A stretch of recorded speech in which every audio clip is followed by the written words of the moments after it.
Hello, everybody. Welcome to the Scumdogs Kennel. And this time we're going to be we're going to be looking at lake monsters, folks.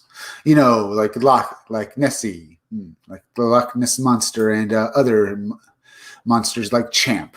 We're going to have some fun tonight. But first, let me go off and show some artwork off from my own upcoming graphic novel. Monster and other monster graphic from my own upcoming graphic novel, Scumdogs. Okay. Here we go. Here is my Extreme 90s cover. This is one of 3 different variant covers you'll be able to back when my Indiegogo goes live. On this cover, you can see most of the characters that are going to be appearing in my book. Well, appearing in my graphic novel. The name of my book is, the name of my graphic novel is, the name of my graphic novel is Scumdogs. It's a parody of 80s cartoons, or cartoons I like to make fun of. And the main characters, the Scumdogs, well, they're supervillains who want to take over the world. See, in the future, there are spring events held with superhuman monsters called the Scumdogs Sports. See, to compete in these sports, you have to transform yourself into a superhumanly powerful monster. And that's why they're called Scumdogs, because these guys turn themselves into monsters for, well, money. They're scum and dogs for turning themselves into monsters. Now, my 2 main characters are Death Mug and Buick Starpoon. Death Mug is the purple guy with the middle mask, and Buick Starpoon is the guy with the pink pompadour hair over there. Death Mug is a parody of various villains from 80s cartoons. He's like Cobra Commander and Serpentor. Well, like Cobra Commander from G.I. Joe, he's got a metal mask. Like Serpentor, he's got gold on him. And like the Shredder, he's purple. Well, yeah. Well, Buick Starpoon is a parody of Duke from G.I. Joe. In fact, all of the guys on this cover who are wearing a similar uniform to him are all part of his team in the Space Forces. All of them have a military specialty. Buick Starpoon's is that he's a captain. But he's also a parody of Buzz Lightyear and Buck Rogers, the space captain hero kind of character. And, well, Death Mug is an arrogant, overbearing villain who monologues a lot, while Buick Starpoon is arrogant military guy, and they instantly hate each other's guts. Now, the other guys on Buick Starpoon's team over here is this guy with the mohawk over here, whose name is Roadhog. His specialty is that he's an army guy. While this bald guy with a gun down here, his name is Bleach Pounder. He's a Marine. And this guy back here in the red uniform in that vehicle, see that? His name is Blast Tank. His specialty is that he's a heavy vehicle specialist, a tanker. Oh, that's pretty good right here. Looks pretty good. Let me go over here. Here's Girl Friday, another member of the Wild Rangers. That's the name of Buick Starpoon's team in the Space Forces. Now, by the way, folks, hit that like button for me as well. So please go share this video on social media. Share it on Twitter. Share it on Facebook. Now, Girl Friday here, and share it on Gab. Now, Girl Friday here, she's the second in command of Buick Starpoon. She was put on the Wild Rangers because, well, while the Wild Rangers fight the Scumdogs, they're just idiots. So that her superiors in the Space Forces put Girl Friday there to basically babysit the team and make sure they do their jobs right. And she hates Buick Starpoon because she thinks her career in the military is over because she's a babysitter now. That's Girl Friday. Now we're going to look at Death Mug's henchmen, because in all 80s cartoons or 90s cartoons, the main villain, his henchmen, his henchmen and stuff, they'd all be idiots. The blue guy with the top hat is Murder Mouth, and the pink guy down here is Sloppy. And these guys are a parody of every villain from an 80s cartoon. They're a couple of idiots that destroy everything they get near. Now we're going to look at another Scumdog. Here is Hair Metal Doctor. Hair Metal Doctor is a parody of Dr. Mindbender from G.I. Joe, a mad scientist, but my mad scientist was crossed over with a hair metal musician because I thought it'd be awesome to have a villain like that. He thinks of all the mad gadgets the Scumdogs use to try and take over the world. Here we have Miss Breasty Melons. She's a parody of the Baroness from G.I. Joe. But unlike the Baroness, she's a party girl who wants to have fun. She became a villain just for fun. Come and read her in my graphic novel. By the way, go over to Indiegogo, search out Scumdogs. It'll take you to my pre-launch page. Sign up for it. The first 100 backers will get a free poster of Buick Starpoon. Now, here's another of my covers. Here's my cover where the Scumdogs are working at a burger joint. It's my parody of every characters working at a burger joint cover. I thought it looked pretty good. Right.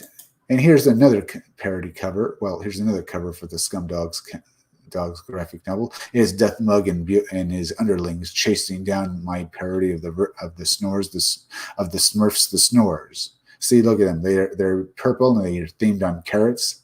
They're little bastards. You shouldn't feel sorry for them. And this is a pretty good cover right here. Now, here is a splash page from my graphic novel. Looks pretty good.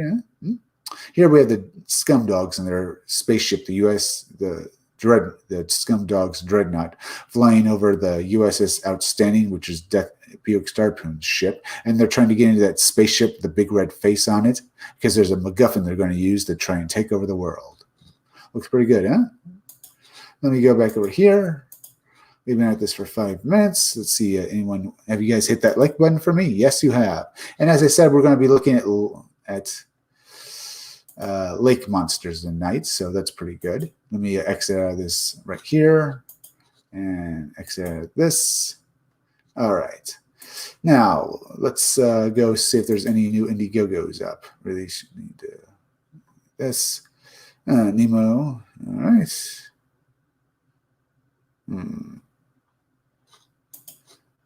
All right. Not too bad. Not too bad. Now, here's on Faking Filmation. It's basically a guy talking about Filmation cartoons. It's got a few days left. We didn't look at the trailer yesterday, but we did talk about this. This guy wants to make his own He-Man cartoon, and basically he's gotten cease and desist orders to keep him from releasing his cartoon that he made. It's just a cartoon that will basically fit into the original He-Man cartoon series. And it looks pretty good. He's already made. This is his documentary talking about Filmation and everything he did to make it up. It's made quite a bit of money. It's made well over what it was asking for. And it's got that's made $72,000, so that's pretty good. Let's see, how much does it take to back this? Support. Pledge digital bundle. Enjoy a digital copy of our film as well as exciting long-gestating bonus features accessible through DRM free Vimeo pages. Pledge 20 more DVD standard edition. Okay, $29. $29 for this. That's not bad for a DVD. All right. And you get a bunch of stuff. Digital copy of our documentary plus select bonus features. DMR free digital copy of documentary. Free digital copy of select bonus materials. DVD copy. Plus select bonus features, DM free digital copy of the documentary. So you get that too. DMR free digital copy of select bonus materials. Not bad. You can also get other ones. So that looks pretty good. See, he's talking about all that stuff. So that's pretty good there. Now, let's go look at some lake monsters, folk. Let's show you. Should I start with the Lux Monster, or maybe I should Mysterious River Monsters of Georgia? Maybe. Let's see. Monsters, Creatures of the Deep, Crater Lake Monsters, and To Bigfoot to the Mysterious Waters. Let's try this one. Although tribes native to Oregon area were aware of the mystique and at times the dangers of Crater Lake, it wasn't until 1853 when John Wesley Hillman would bring news of this enigmatic stretch of water to the wider world. According to the researcher and author Brent Swanser, Hillman was the first white man to ever lay eyes upon the lake and was instantly mesmerized by it. To it instantly as the deep blue lake, a proud and enchanted body of water. Deep Blue Lake, a proud and enchanted body of water near part of the mysterious mountain ranges of the west coast of the United States. The intense blue waters are remarkably calm, so much so they almost act as a mirror when gazed upon. As further settlers and pioneers pushed westward, forcing the machine of the Native American world, and the futuristic nation of metropolises that would become the United States. Together, they would learn of the long-standing legends of the folklore of Southwest Oregon, itself on the west of almost farthest coast of the New World. They would also collectively experience numerous strange incidents and goings on in the area for themselves, including strange deaths, disappearances, UFOs, and paranormal activity, and numerous sightings of strange creatures whose descriptions are nothing short of monsters. And interestingly, the average depth of Crater Lake makes it the third deepest in the world. However, because of its depth, local legends would suggest it was bottomless. If we look at the UFO, paranormal, and monsters connections, perhaps the waters were not literally bottomless, but maybe containing an entrance to the inner earth. Yeah, and that's where this monster came from. There's a hole down there, and this thing came out and basically looked around. Yeah. The early legend of Hillman's.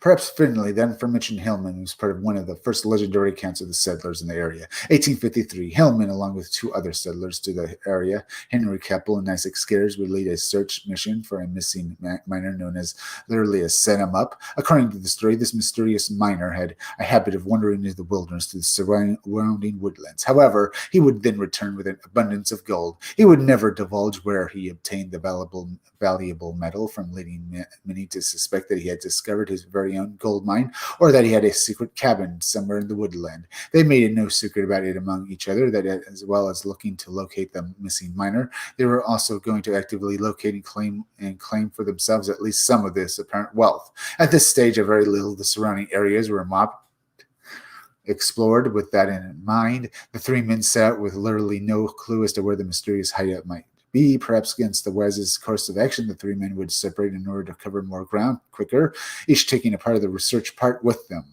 Seeker's group was wandering for some time with no success. Suddenly came upon the excited Hillman. He claimed to have found the mystery cabin and the riches as the group set off on the horses to follow Hillman, who also claimed a map existed to the mine themselves. His horse suddenly became unsteady and plunged both itself and Hillman to their deaths over the edge of one of the many cliffs.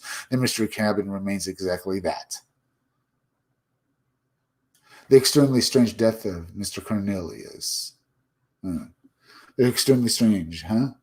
Death of the extremely strange death, Mr. Cornelius. In more relatively contemporary times, there have been many strange and disappearances, some of which we will look at shortly. Perhaps one of the most bizarre deaths on record, though, was that of Mr. Cornelius, 1947, a victim of an apparent sudden suicide. That summer afternoon, Cornelius was happy out walking through the area with his wife. All of a sudden, the man's demeanor changed. Somewhere he would hand his wife his billfold, and as if some kind of trance, sat down on the top of a steep snow bank and let himself slide down towards the lake. As he quickly built up speed and maintained less and less control of his descent, he would break his leg. By the time he reached the bottom, though, instead of flying there for help, he dragged himself to his feet and flung himself to the lake, where he would allow himself to drown. What is more, there are accounts of several similar suicides in the area, as if a sudden entity overtook the person in question, forcing them to fling themselves to their deaths. Furthermore, there are reports of people specifically driving to the area and shooting themselves, almost if there was an ominous calling for them to do so.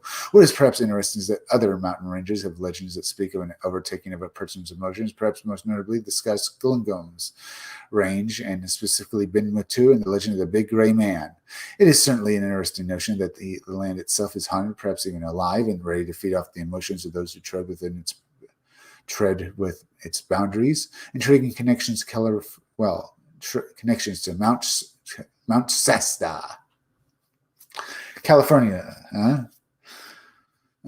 Whether coincidence or not, Mount Mazima, which overlooks Crater Lake, shares connections to two of the other main and most mysterious mountain ranges in the American West Coast, Mount Shasta in California and Mount Adams in Washington, both of which, like Mount Mazuma, are part of the Cascade Range. Also, like Mount Mazuma, both have a plethora of UFO sightings and activity to their respective names, and both have rumors of some kind of inner base, possibly of an extraterrestrial nature, deep within their bowels. In the case of Mount Shasta, however, the connections to Mount Mazuma are a little deeper, at least through the legends of a battle from long ago between Lalus of the below world and Sika of the above world. Leo, who was a great evil, resided upon Mount Mazuma, while his opposite deities Skill lived on Mount Shavsta. According to the legend, a final battle between the two spirit gods would result in the earth shaking as the pair sent fire and rocks toward each other in an attack. The aftermath of the battle, from which Scale would emerge victorious, so the land scorched and the sky filled with thick black smoke and ash. Skill would destroy and collapse Mount Mazuma so as to trap him for eternity in the blue low world, which would appear to be equivalent to hell. From this legendary battle came the belief among those native to the area for generations that Crater Lake is a doorway of sorts from our world to another realm of existence. Perhaps in reality, the descriptions of fire and rocks would appear to describe a volcano eruption in antiquity. What should make the deities involved? Might they represent opposing factions using the mountains as bases or as entrances to the world beneath? Truly bizarre, disappearances. One of the first to photograph the lake was Bukowski. He would go to do so in early 1911. He was an experienced photographer as well as experienced in the harsh kind of terrain he was about to embark on. He had prepared for the harsh weather and establishing a makeshift camp in one of the caves of the area to shelter from the cold or any sudden changes in the weather. However, following a very sudden blizzard, Bukowski appeared to have vanished from the face of the earth. An extensive search would proceed of the area once the weather eased, although they would find his sled and snow shovel. There was no sign of Bukowski himself. Over a century later, in January 1975, another photographer went missing in the region in remarkably similar circumstances. Charles McGuller had, 50 years later and stuff, 1975, over 75, yeah, 1911, over half a century later, over 50 years later, went missing in the region in remarkably similar circumstances. Charles McGuller had set out on a hitchhiker tour of the United States the previous year with the aim of being to capture as many unique photographs of his equally unique experience. By the opening days of 1975, McGuller was a guest of a friend of Oregon, made this decision to venture out to Crater Lake and capture its apparent beauty for himself. It was a decision that would ultimately cost him his life. After he was gone a week with no return or even contact, a search party set out to locate him shortly after the FBI would take charge of the search. Although initially the terrain was buried under multiple feet of snow, the entire region was searched multiple times, even when the snow submitted to the sunshine of spring. No sign of the photographer's body surfaced. Then in October 1976, over 18 months after his disappearance, a grim discovery surfaced, as if he simply melted away. In a canyon he melted away, In a canyon over 12 miles from the area McGullin had made his base camp came the recovery of a battered, torn, and shredded backpack. In the side pocket were car keys for the same model of vehicle owned by the missing man. The rangers in charge of the son find, Larry Smith and Jack, would organize a search patrol in the area shortly after the human remains were unearthed near Bybee Creek. Bybee Creek. Nearby on a log was a pair of jeans similar to those worn by McGullin when he set out on his photographing mission in January. Given that this was over 18 months later, the jeans were in remarkably good condition. In fact, they were almost new. There was no other clothing anywhere nearby aside from a sock protruding from each leg of the denim trousers. Inside the socks were broken off toe bones. Even stranger, in the legs of the jeans were partial human shin bones. The jeans were in position as if the one-time wearer was in a process of undoing them so as to remove them, possibly to retire for the night. No further remains surfaced. One investigator would state that it appeared as though the wearer's jeans had simply melted away, as further dark and sickly twist just over 10 feet away, the crown of a skull along with further skull fragments was discovered. Nothing else was ever discovered of McGuller, including any form of identification. He is legally declared dead, but his whereabouts, indeed his fate, remain unknown. Loss not thine airspeed, lest the ground rise up and smite thee. Lose not thine airspeed, Talking about how, very strange. There are several aviation industries with connections to Crater Lake. So basically, airplanes also go missing here or crash. crashed. Weird crash, huh? So it's all very strange. Go missing, huh? All of which is bizarre, as they are intriguing. In early 1944, for example, came the strange disappearance in broad daylight notice of a gunman torpedo plane while flying in the formation of one of the pilots looked around and to view the other plane. However, much to his disbelief, his flying partner was gone, as if he had simply vanished. The official story was left that the plane had crashed into the waters and sank. Perhaps one of the most bizarre incidents was that of Dave Nunn, who in August 1978, after flying his daughter and grandchild from Kiln Falls to Salem, would have set out on the return journey in a small kerosene aircraft with him. He had 2 student pilots. Later that evening, Nunn's wife, Nunn, woke suddenly at 9:30 p.m. She had felt a hand upon her leg, not grabbing or violent, but it had stirred her nonetheless. It was a moment she would think about over and over again over the coming years and months. At exactly the time she woke, her husband's plane had disappeared from radar. Despite an intense search of the area of his last location, no wreckage or bodies ever came to light, at least not for the next 7 years. Then on afternoon 5th July 1985, the wreckage of a Cessna plane contained the skeletal remains of 3 adult humans was found by a hiker. The bodies were David Nunn and his 2 missing students. However, a strange note on a piece of paper discovered in the cabin of the plane turned the instance on his head. Once again, it read, "Lose not thine airspeed, lest the ground rise up." And well, like we read, it would get them, huh? Jeez. Lose thine airspeed, or something will get you. At least the ground rise up, huh? That is very strange. I mean, wow. They found a note with that in, and then they found the bodies. Wow. I mean, so something killed them and made them crash. But they were alive long enough in the air to realize something was after them. So they wrote that. Strange big lights, Bigfoot, and secret government agents. All right. The area around Crater Lake also had a regular report and a long history of strange lights in the sky and strange aerial vehicles. Strange lights and are a regular occurrence over Wizard Island at the center of the lake, for example. One particularly enthralling account. Don't worry, we'll come to the sea monsters soon enough, folks. From February 1997, the pilot of a private plane would claim several military jets chasing a UFO over the waters of the lake. Initially, later in the evening of the sightings, a huge boom would shake the entire state of Oregon. Nobody had any idea what this sudden colossal noise was. However, several local and state news stations would cover the incidents. Even more bizarre in similar ways to Mount Shasta and Mount Adams are reports of a strange and aerial and futuristic vehicles physically entering the mountain itself. No less it is from these sightings that claims of an alien base in the mountain around Crater Lake stem from. It is perhaps interesting that all of the Cascade Range of the American West Coast shares these same sightings, connections that maybe should face through an open investigation as opposed to glossing over as coincidence. There are numerous reports of monsters and shadowy creatures who believe reside in the woodlands and caves around Crater Lake. These sightings vary from a Bigfoot-type creature to winged reptilian humanoids, shadowy figures. Furthermore, there are reports of these secret government agents carrying out some kind of cover-up of the presence of these creatures. One account tells of a Bigfoot creature knocked down and killed by a car. This would result in the disappearance of these mystery gentlemen who would remove the body and deny any involvement. Cryptozoology, inner world. Even staring into the waters for too long is against the advice of locals. According to the legends of Kerman, for example, the waters would mesmerize those who did so, as well as send thoughts and feelings of great sorrow to them. The Modoc tribe, on the other hand, would avoid the area entirely. They would believe that evil spirits inhabit the waters as well as the woodland around it. Perhaps it is, the woodland around.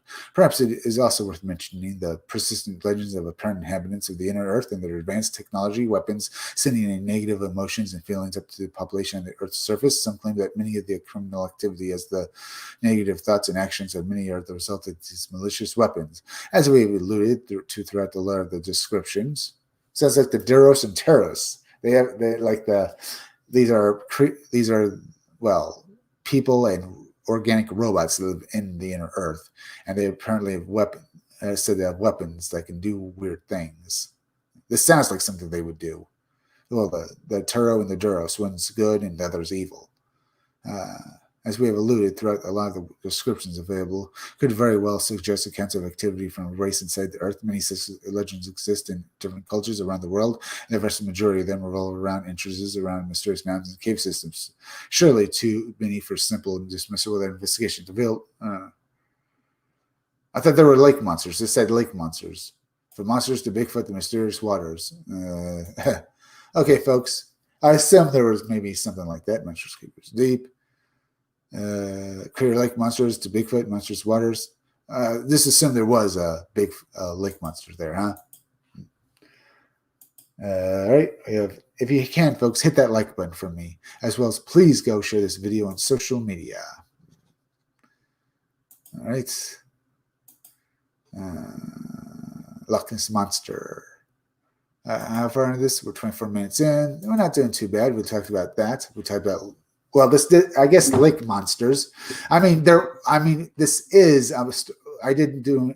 this live stream about lake monsters, and this did have Bigfoot, and it has a lake in it, and he's a monster. So yeah, lake monsters, folks. And that can go for it too. So we got that. So, but let's talk about, let's see, maybe Loch Ness Monster. Let's go do it, folks.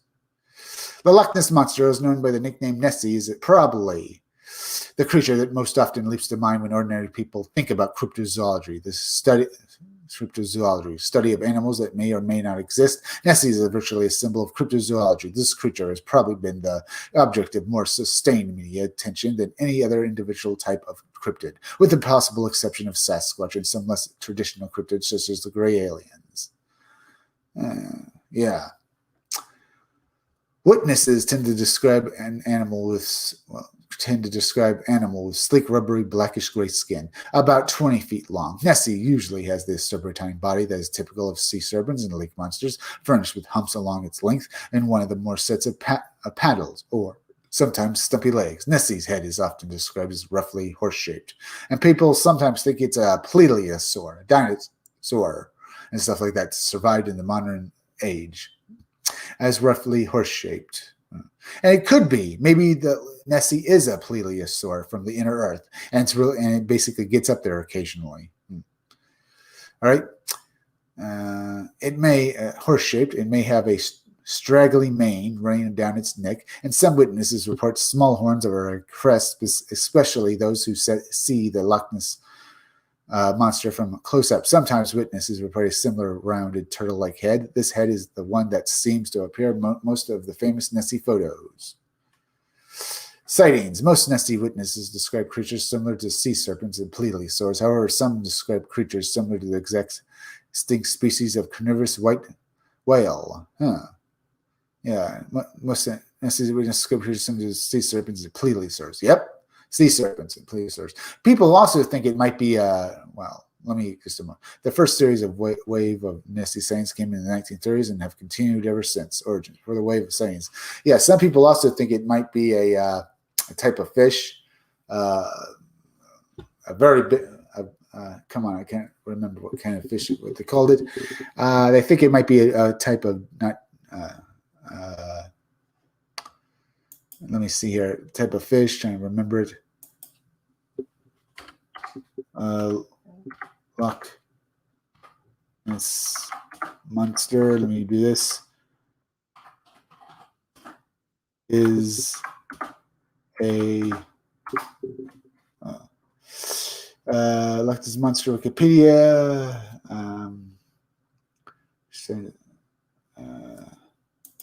Is a scientist say let me see this. IENTIS is a giant. I think that'll bring it up. Being a New Zealand University DNA Loch Ness and suggests that the monster may be a giant eel. Yeah, they think that the Loch Ness monster is a giant eel, which could very well be the thing because they took a DNA test and they found giant eel DNA in the lake. So there's a very good chance that it is that. Welcome to Coast AM's YouTube channel. Sorry, that was an accident. Yeah, they think it might be a giant eel, folks. And scientists really recently release that data. So the Loch Ness monster does exist as a giant eel, and that is something, isn't it? At least I think it is. So could be that could be it as well. As all lake monsters might just be giant eels, but they are giant animals, giant monster. People could say they're monsters too. But so look this way: things do exist, or it looks like it looks there's a good deal that it might actually exist. Before the wave of science that started today's fad, there were older legends of water dragons and kelpies.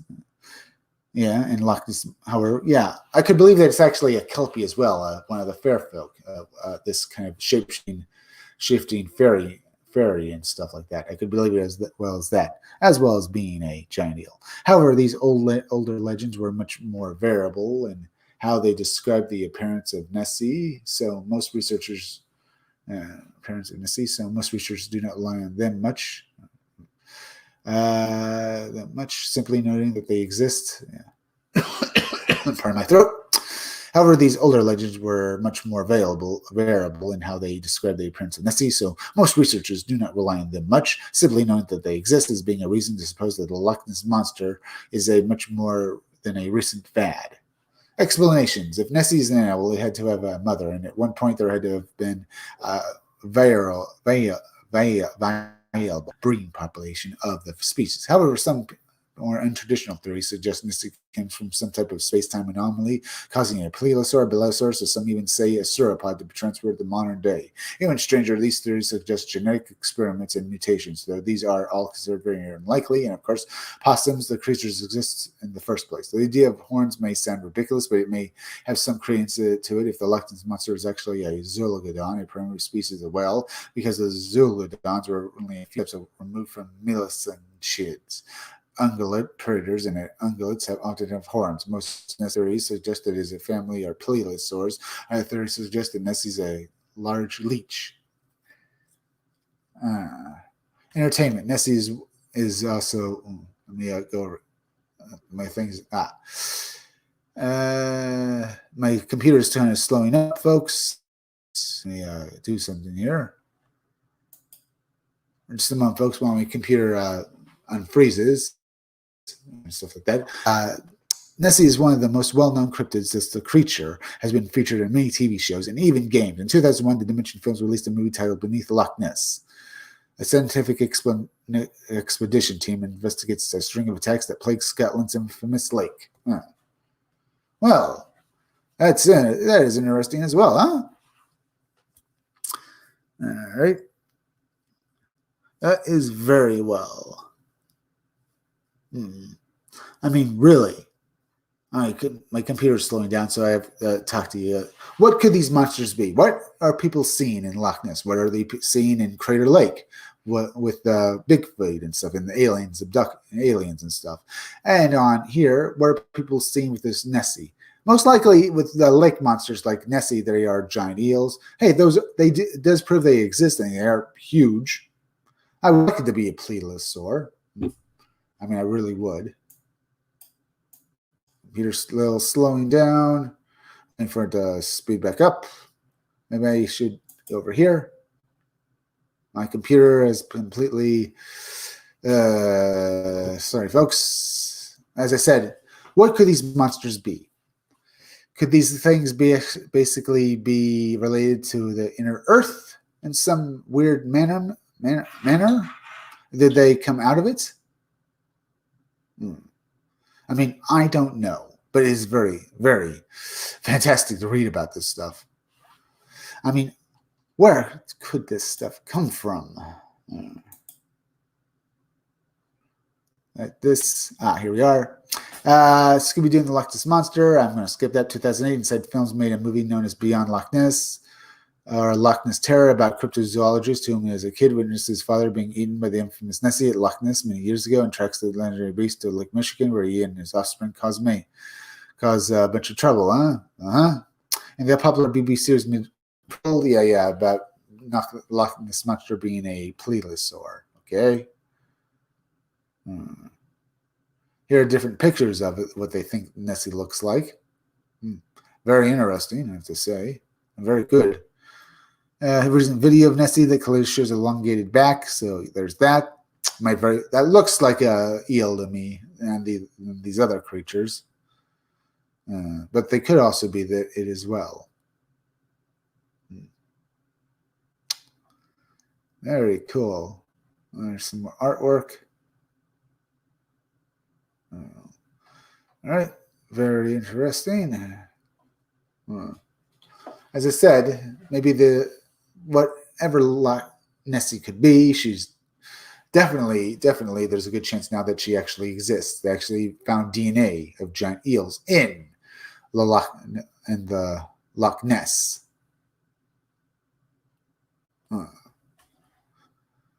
So there's that. Let's go look at some more stories. Maybe find more information. Let me go over here. Encounters over the Yukon, monstrous creatures of the deep. The Baker family of encounters Lake Erie. We could talk about that. That's another weird monster encounter where UFOs were carried over Lake Erie. We to look at that. I did say Lake Monsters. Didn't just specify just things like Nessie, did I? Or I could go over here. Taking a look at England's most famous lake monster. Mysterious film like that. Monsters and Strange Creatures of Alaska reviewed. Mysterious River Monsters of Georgia. Let's take a look at that. All right. Having some real fun here, huh? Here we go.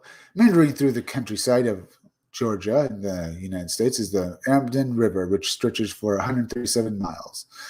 One of the longest rivers in the state, it is notable for a very large river basin, the second largest in the country, which covers 14,000 square miles of sprawling marshland, numerous tributaries and secondary rivers, twisting channels, islands, dikes, canals, lakes, ponds, and spooky abandoned 18th century rice fields. The basin is home to an incredibly diverse ecosystem, earning the nickname the Little Amazon. But among the many animals that inhabit the vast, expansive river territory and its murky waters is supposedly a mysterious, frightening beast, terrorized the native tribes, which has allegedly been hunting these waters. Well, hunting this land, huh?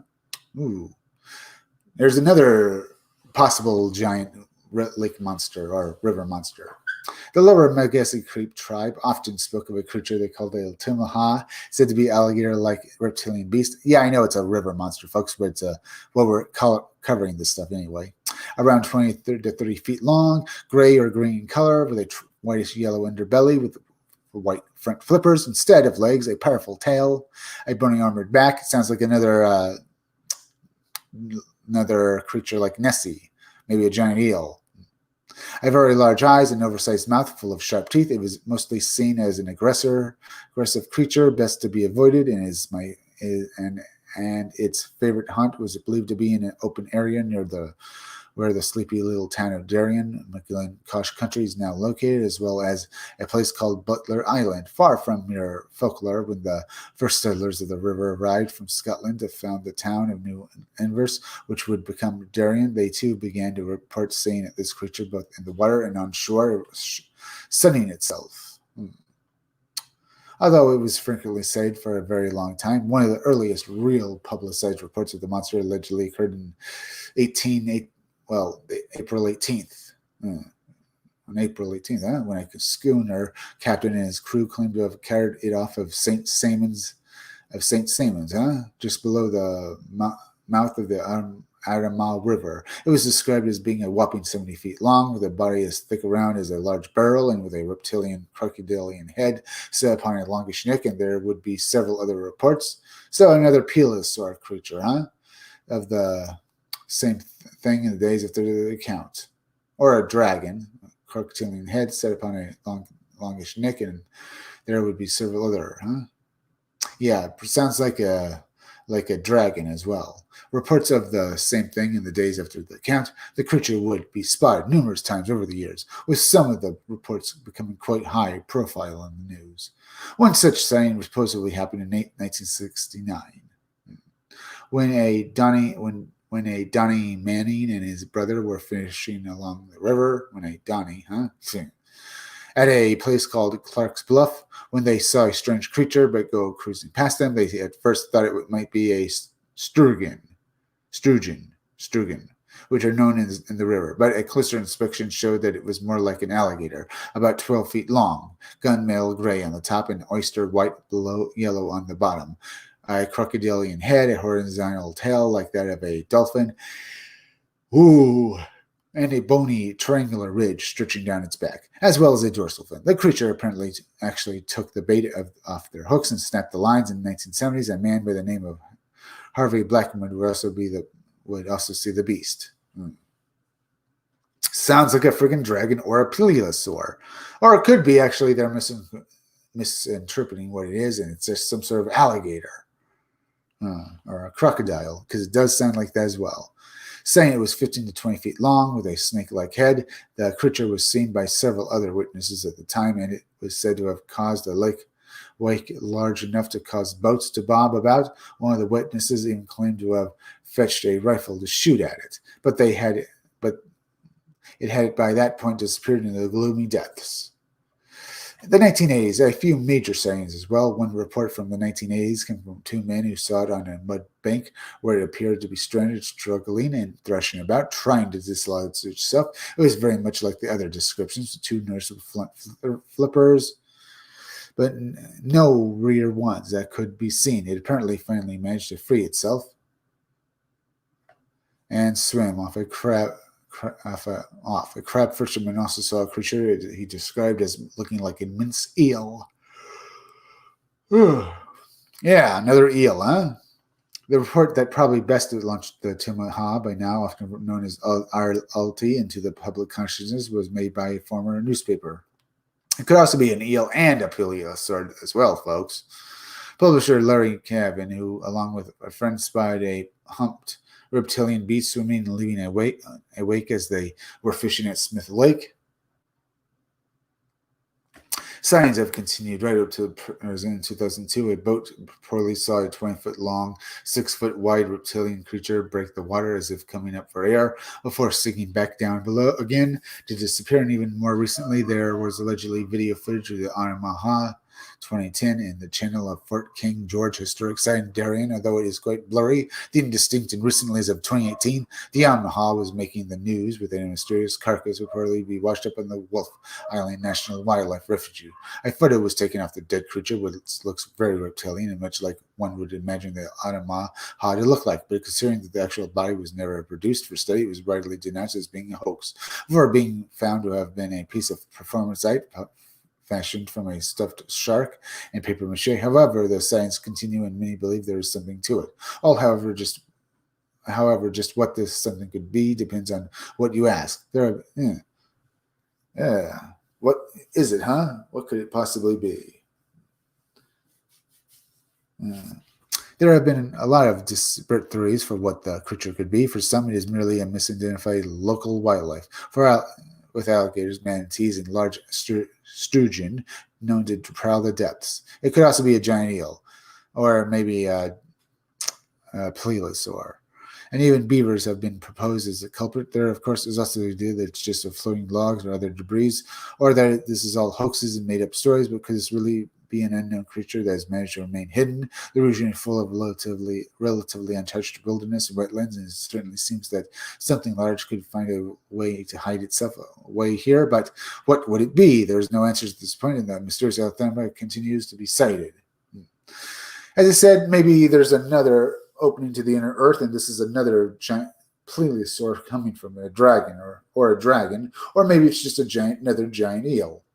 Look at it this way. If they find giant eel DNA, then most likely it's a giant eel. But it would prove that the creature does exist.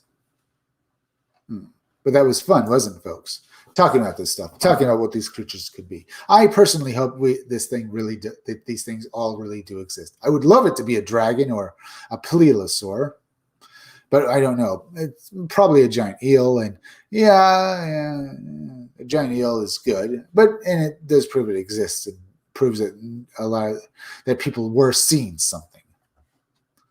But what could it be? It could also be that people have been seeing logs, but I kind of hope they have been seeing an actual creature like a sea serpent.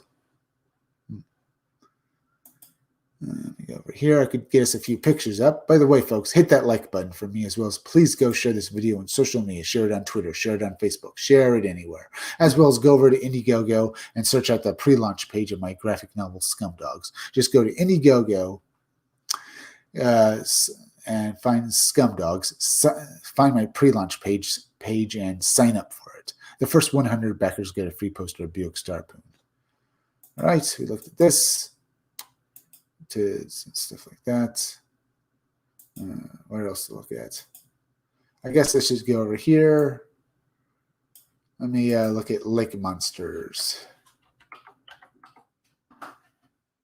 I guess I already did that. Yeah. Lesser known lake monsters of the United Kingdom. New study may explain humpback sea serpents and lake monsters.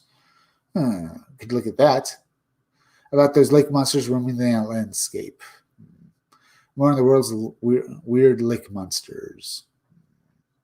Let's go look at this one. New study may explain sea serpents and lake monsters.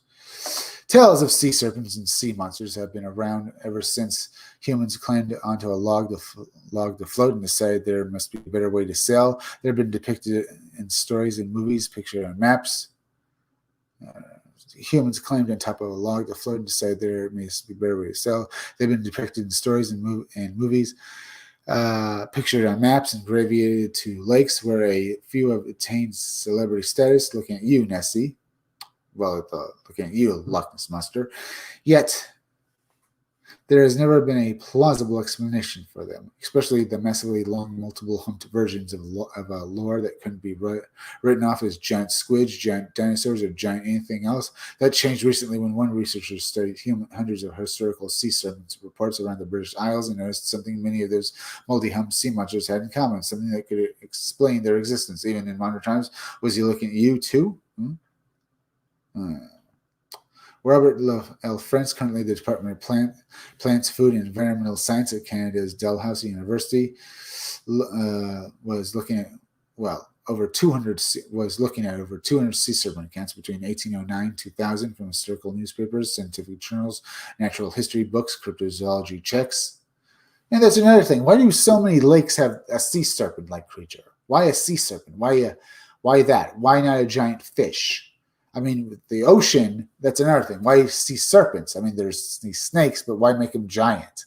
Why not giant fish? I mean, there have been stories of giant fish creatures as well. But why so much with the sea serpents, as well as eel-like creatures? All with basically looking like dragons. Where do these stories come from, huh, folks? And why are they all the same? Or similar, at least? What could that possibly mean? Why would we all be basically think of like dinosaurs living in lakes, rivers, or in the ocean? Why not just giant turtles? I mean, there are stories of giant turtles and giant fish, but they always go back to sea serpents, and not just looking like a snake. All sea serpents mostly look like dragons. Where did this come from? Why does everyone have stories of sea serpents? All right. And legally sworn testimonies. Well, most of the details. He looked at newspapers, scientific journals, natural history books, legally sworn testimonials. While most of the details of each differed greatly, he noticed some commonalities. The body was reported to be unnaturally long, often up to 100 meters, 328 feet. Each had many humps or coils that appeared simultaneously above the surface.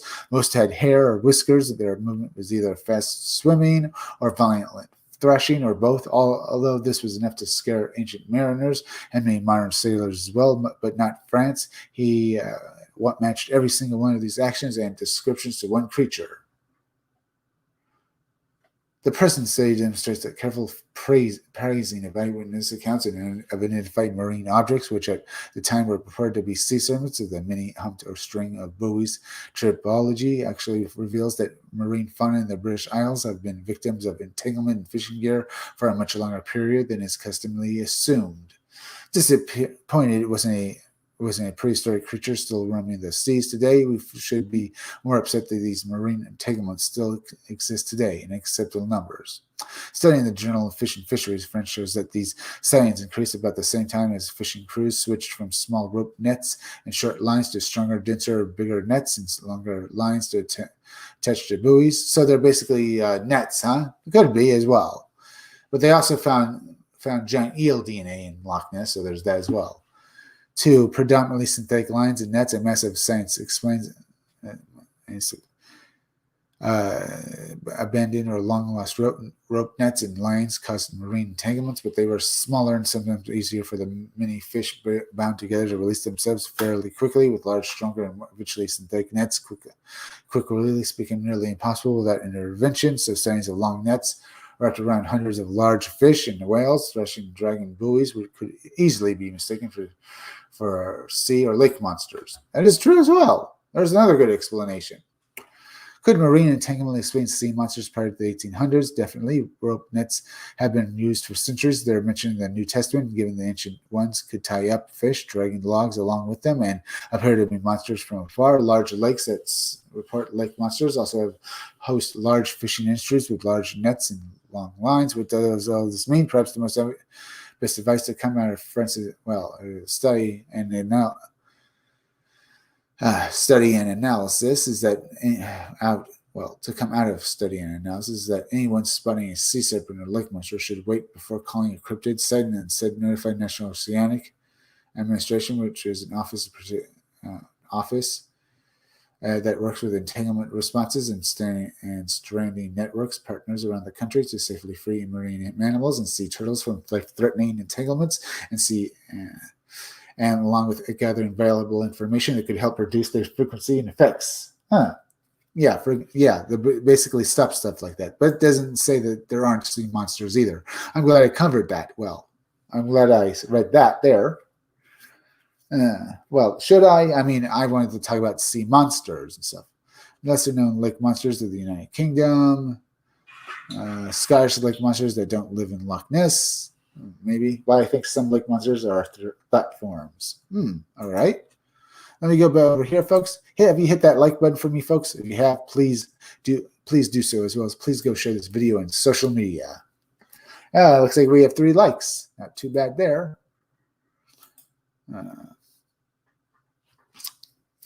I recently wrote an article here at Mysterious Universe on the matter of tulpas, often also referred to as thought forms, and those entities that I think could be tulpas. The list include the black-eyed children, the slender men in black. I noted in the article the website Tulpa provides a tulpa as an entity created in the mind, actively independently of any parallel to our unconsciousness.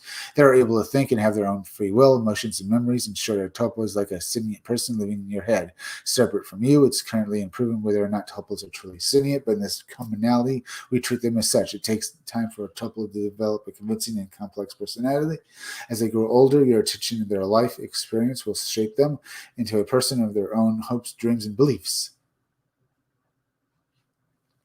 Today, I'm going to share with you my thoughts on why I believe that at least some lake monsters are very likely to be tulpas. A few years ago, I was able to get my hands on a number of pages, decades-old document reports by Ted Holliday. He was, late FW, huh? He was author of more than a few books, including Fishing and Whales, Fishing the Dragon and the Disc, The Goblin Universe, Great Ohm. Containing the old batch of material was a write-up from Holiday of a lake monster encounter that dated back to the later part of 1968. The case is quite well known, for one in the field of cryptozoology, but it was good to see some of the original notes. The primary witness was student Cohen, who encountered the beast at Loch Nihun, Ireland. I'll share with you the contents of Holiday's paper, and then I'll explain why I think that Cohen, or what the encounter was, a tulpa thought form Holiday wrote. At about 7 in the evening, the 22nd February 1968, Stephen Cohen went down to the bog with a to bring up some dry peat with him. He took his eldest son and a boy of 8. The family dog, though the sun had set, it was still quite light. On reaching the peat bed beside his son of Nuhun, or whatever, he suddenly noticed a black object in the water, thinking it was the dog. He whistled to it. However, the dog came bounding along the shore from behind. Seeing the object, it stopped and started barking. He then saw that the object was an animal with a pole-like head and neck, about 9 inches to a foot in diameter. It was swimming around in various directions. From time to time, it put its head underwater. 2 humps then came into view. Occasionally, a flat tail appeared. Once this came near the Head, which argued linked a high degree of flexibility. The thing was black, sleek, and hairless, with a texture resembling an eel. Holiday continued. The dog's barking seemed to irritate the monster, and it began to moving inshore. Its mouth opened, however, when stirred over to support his dog, he turned away and resumed swimming around the little low. At about this point, the little boy ran home to bring his mother to see the strange beast. When his wife and the children returned, the pist, which is Irish challenge for lake monster, was still busily patrolling the tiny lake. Both Minister and Miss Coyne agreed that the creature was about 12 feet long, and both agreed they saw no eyes. Told us that she noticed two horn-like projections on top of the head, where she thought the thing approached as near as by 4 or 5 yards. Her husband felt that the nearest point was about 9 yards. Both agreed that the mouth was underslung in relation to the snout, and neither of them saw any teeth. Coyne described the mouth interior as pale to and fro before the 7 members of the Coyne family stirred the noon dragon. As dusk was setting, they finally left and made their way over to the bog. Coyne's account is both intriguing and mysterious, but most lake monster-based encounters occur in large bodies of water. Loch Ness, Scotland, for example, is approximately 22 miles long. Then there's Orinoco Pogo, the undefined animal of Lake Ongo, British Columbia, Canada. The lake is an impressive 84 miles long. Lake Champlain, with the lake monster Champ, the home of the famous lake monster known as Champ, is 107 miles in length. Even a fairly large lake monster would have no problem hiding out in such a gigantic bodies of water, all of which brings us back to the matter of Coyne's encounter in 1968. I have no doubts that Coyne saw the creature that he said encountered. There is, however, a big problem. Loch Noon is roughly 100 yards and about 80 yards, and its depth is barely 20 feet, and that's all is for the monster itself. It was around 12 feet in length. Notion that a significantly sized unknown animal could lurk, swim, and live in such a small body of water is not be seen until 1968 is crazy, unless that is we take the position that the monster is just a temporary entity, a topla. It was quite literally there one moment and then gone. Could be. That's another good question to ask, huh, folks? Another example of the paranormal nature of lake monsters. Okay, let's look at this. How long is this story here?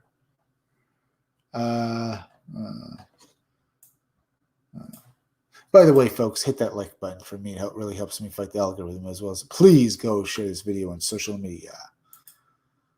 All right. But no, let's see this. May 1977, the infamous monster writer Donnie Shales and his wife Tris took a train from the territorial Cornwall, England, home to the heart of mysterious ancient Scotland. It was a trip destined to have an amazing and controversy-filled outcome. Matters it all became early in the morning of Saturday, May 21st. The Shales, along with 2 friends, Richard and Lynn Smith of Chohook, and a couple from the English town of Bolton, were standing and chattering on the car park in the hotel in which they were all staying, the Incarnate Lodge, overlooking Loch Ness Bay. Suddenly, Chris noticed something amazing there. 3 significantly sized humps that snaked through the waters of Loch Ness in the direction of Fort Augusta. Whether one large creature or 3 entirely separate and smaller ones, it was impossible to tell. But the important thing was that something was there for all six to see and marvel upon. Disastrously, not a single one of them had a camera at hand, which was hardly a surprise, since their only reason for standing outside was to await the opening of the breakfast area.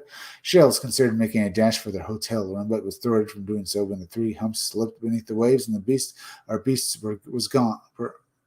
It was something that mirrored the lessons learned by Ted Holliday, that Nessie and the cameras are not always the best of friends. Shales learned a cautionary lesson himself. He vowed never again to be camera-free while hanging at Loch Ness. It was a wise decision, as the events of only a few hours later spectacularly served to demonstrate. After partaking of a few pints of Guinness and a couple of single malts in the hotel bar, Doc and Chris walked towards Uber Castle from the Lewiston Road. As they did so, noticed a number of curious wakes in the water, something which was a mild precursor to what was very quickly to follow. At around 4 o'clock p.m., Doc decided to climb at the castle tower and to scan the expansive waters that overlooked, to Doc's amazement, in just mere moments, as if right on cue, what appeared to be a small herd broke the surface of the lock. It was followed by a long serpent-like neck. The creature was clearly a significant size, since the portion of the neck that could be seen was protruding out of the water to a height of at least 4 feet to 5 feet. Never mind how much was still underneath the water. Interestingly, Shell's edge was sudden, feeling the creature had actually readied itself to be photographed by him. He quickly snapped a couple of shots, which displayed the animal's brown neck, and its pale, somewhat yellowish front. The head was absurdly small, and the mouth contemporarily agape. In moments, it sank beneath the surface of the lock.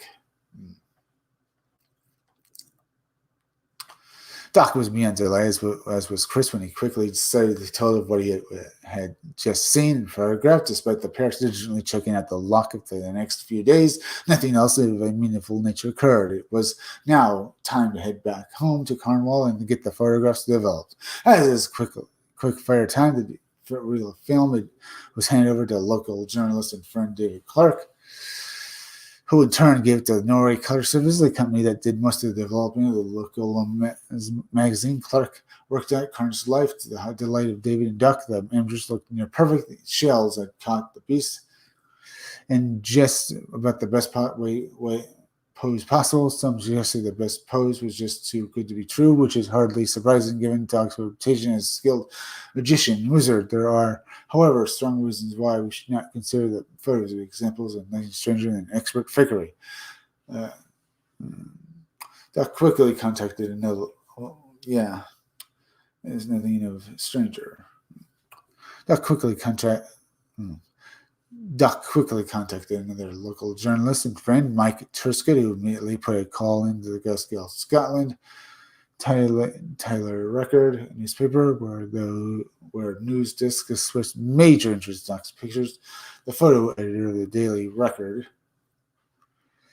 Martin Cliffords, requested that Doc send via a train for its speed, both processed pictures for his team to see and study.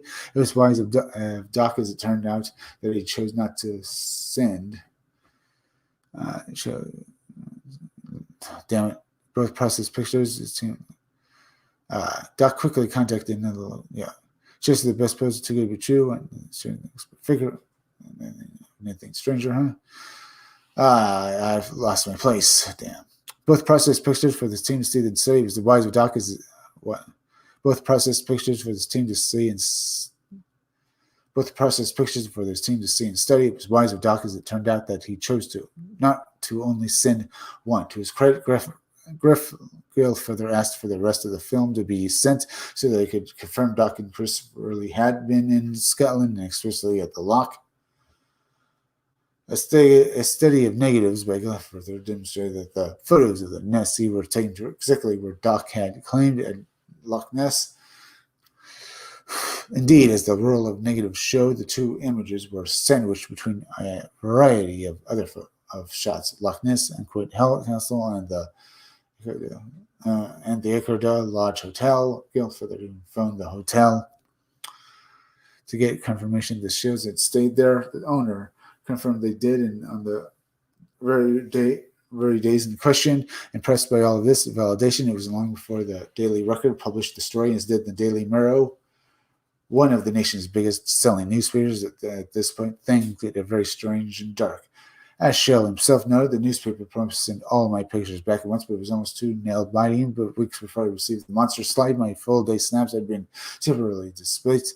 I hadn't seen them since. Tim Dillon had warned me about this kind of thing. All right. Things get stranger. David Blunkett was a based photographer who mailed a copy of one of the priceless images to a man named Max Melvin. He's a psychic magician and an American member of the Psychic 7 international team.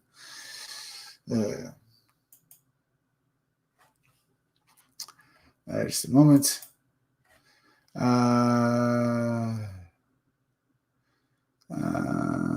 And someone who in later years worked with the acclaimed stage magician Penn Teller.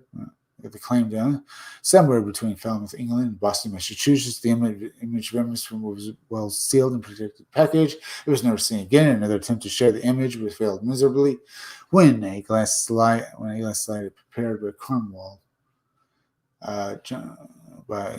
Cornwall journalist Frank Durham was accidentally broken and shattered into pieces. Shields, actually aware of the power of real magic, viewed all of this as a kind of growing and supernatural menace.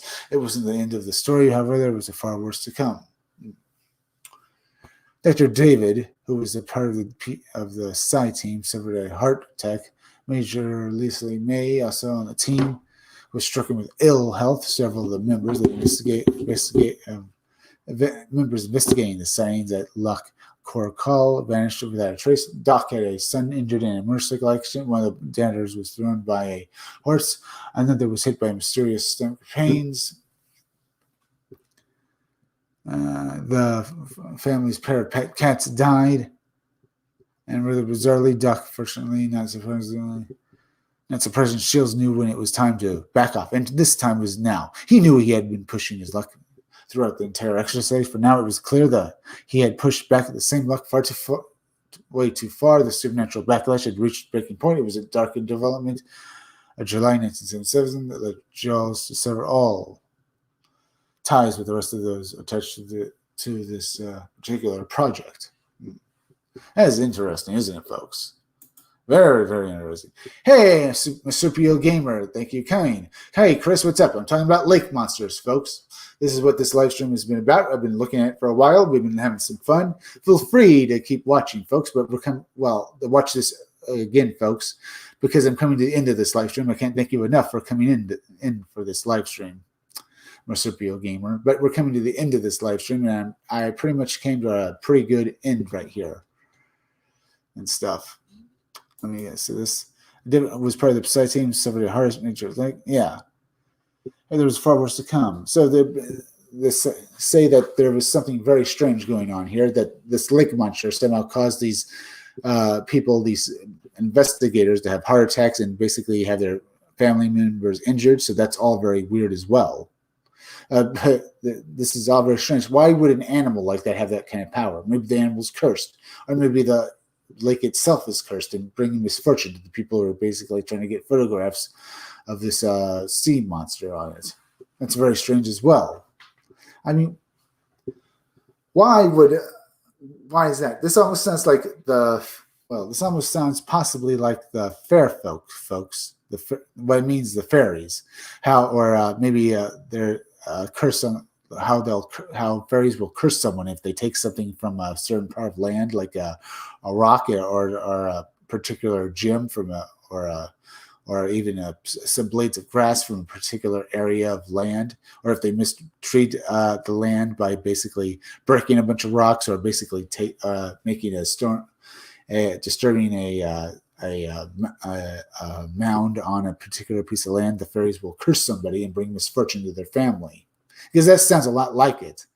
Or maybe a person will harm a tree stump, and this will bring the wrath of the fairies down upon them. This is what happened to those lake investigators. They basically pissed something off that was on the lake with the sea monster, or maybe the sea monster itself is a fairy and had magical powers and cursed the people that were bothering it. Because that sounds what happened. I mean, what with that person dying as well as those people getting hurt, that really sounds like something like a curse. Does the sea monster have this kind of power? Is it actually a kelpie? Maybe. I've been listening for a bit now. Yeah, they've been listening for a bit. And thank you, Marsupial Gamer. Thank you for that.